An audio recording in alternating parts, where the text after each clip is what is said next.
This morning you slip them on without a single thought. But take them off and walk out onto a gravel road, a frozen field, a bed of thorns. I am dear old gravel lying viewed, and walk out onto a gravel road, with the procedure step, and you'd last about 10 steps. Your feet are soft, tender, almost defenseless. And that softness is not an accident. It's a clue. The fingerprint of one of the most invisible, most important inventions our species ever made. So when did ancient humans first wear shoes? Not sandals for show, the very first time a human wrapped their feet just to survive the ground beneath them. The honest answer isn't written on a wall or a tablet. It's hidden inside our own skeleton, and it rewrites how tough we ever really were. For a barefoot animal, the ground is a war. Sharp rock and thorns slice the skin. Frozen earth pulls the heat straight out of your body until the toes blacken and die.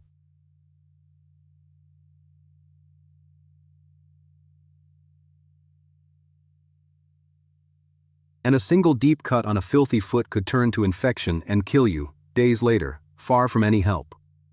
In a hard world, a foot was a fragile, precious thing, and it needed armor. And here is where our own bones give away the secret. An anthropologist named Trinkaus noticed something strange. Around 40,000 years ago, human toe bones suddenly got thinner and weaker. Bones grow strong from stress, and bare feet grip and flex hard with every step. The only thing that could relax those toes, and let them shrink, was a stiff, supportive shoe taking the load. Our skeleton recorded the exact era shoes arrived. Softer foot wraps were surely older still.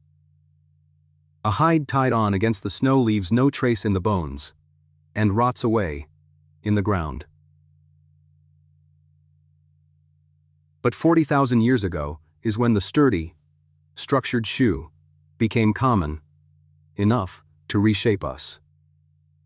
That's the moment the human foot began, quietly, to go soft. And the oldest shoes still surviving anywhere on Earth were not found in some ancient empire. They were found in a cave in Oregon. In Fort Rock Cave, archaeologists pulled dozens of sandals, woven from shredded sagebrush bark, out of the dust, and dated them to around 10,000 years ago. The oldest footwear humanity has ever recovered was made by the first Americans, on this continent, from a desert shrub. The old world holds its own treasures. In a cave in Armenia lay a single small leather shoe, laced and shaped to a right foot. 5,500 years old. Stuffed with grass. Perhaps for warmth. Perhaps just to hold its shape. And the famous icemen frozen in the Alps died wearing clever shoes of hide and bearskin, packed with soft grass, like a built-in sock. Because a real shoe is not one thing, it's a little machine. A tough sole of rawhide or bark to take the punishment of the ground. A soft upper of fur or leather wrapped around the foot. Grass or moss stuffed inside for warmth. All of it cut, shaped, and stitched together with the same tiny-eyed needle that let us sew our clothes. To make a shoe, you had to think in layers. And making one was not something just anyone could do. A good shoe was a small masterpiece. The sole cut to take punishment.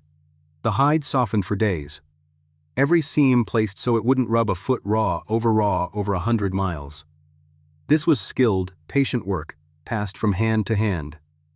In the shoe may sit one of humanity's very first true crafts, and one of its first specialists. The ancestor of every shoemaker who ever lived, and against real cold. A shoe became a tiny survival machine. The trick wasn't the hide. It was the air.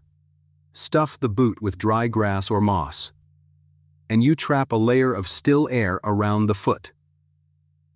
That the cold cannot easily pull heat through. The Iceman in the Alps died with his shoes packed exactly this way. A built-in sock of grass. It's the same principle as the thickest modern winter boot. Worked out tens of thousands of years ago, by hand. And there was never just one shoe, because there was never just one world to walk. In the burning desert, a thin woven sandal to lift the skin off scalding sand.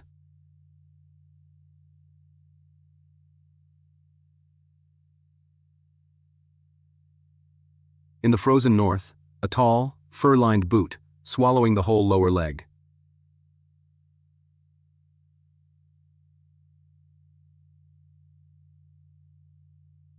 In the mountains, a stiff sole to grip the stone. Wherever humans went, they read the ground and built a foot for it. The shoe wasn't one invention. It was a different answer to every landscape on Earth, and shoes were never really about comfort. They were about conquest. A soft, tropical animal has no business in a burning desert or on a frozen mountain.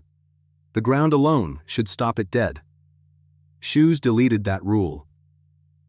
Wrap the feet, and suddenly a human can cross scalding sand, jagged stone, and killing ice. Shoes didn't just protect us.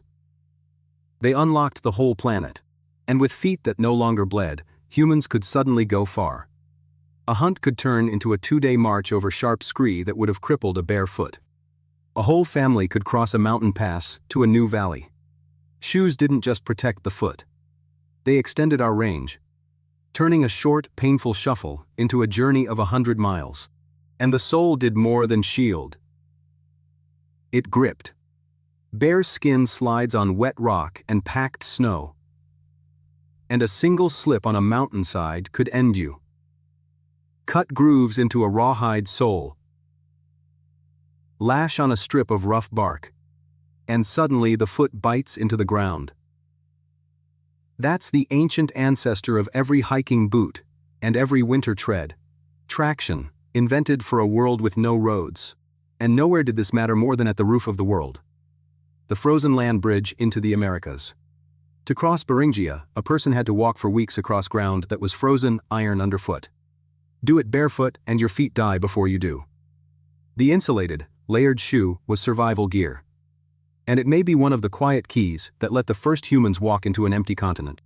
But every gift takes something back. Once the shoe carried the load, the foot no longer had to. The toes that once gripped and flexed grew straighter and weaker. The thick, leathery sole of skin a barefoot human grows never formed. Generation after generation, the shoe was quietly reshaping. The very foot inside it, making us faster across the world. And softer in our own skin. And soon, the shoe stopped being only a tool and became a message.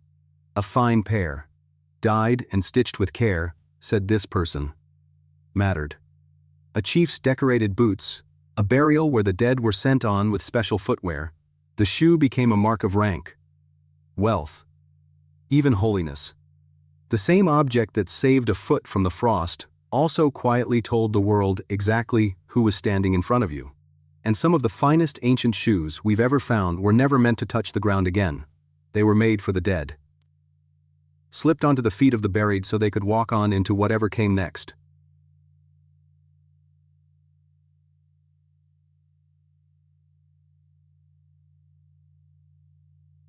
Think about that. People who often went barefoot in life still made sure their loved ones were shod in death. A shoe had become something you needed even in the world beyond this one, but the shoe took a price. Wrapped and protected. The sole never grew its thick natural leather. The toes, once free to grip the earth, curled in and weakened. We traded a tough, wild foot for a soft, sheltered one.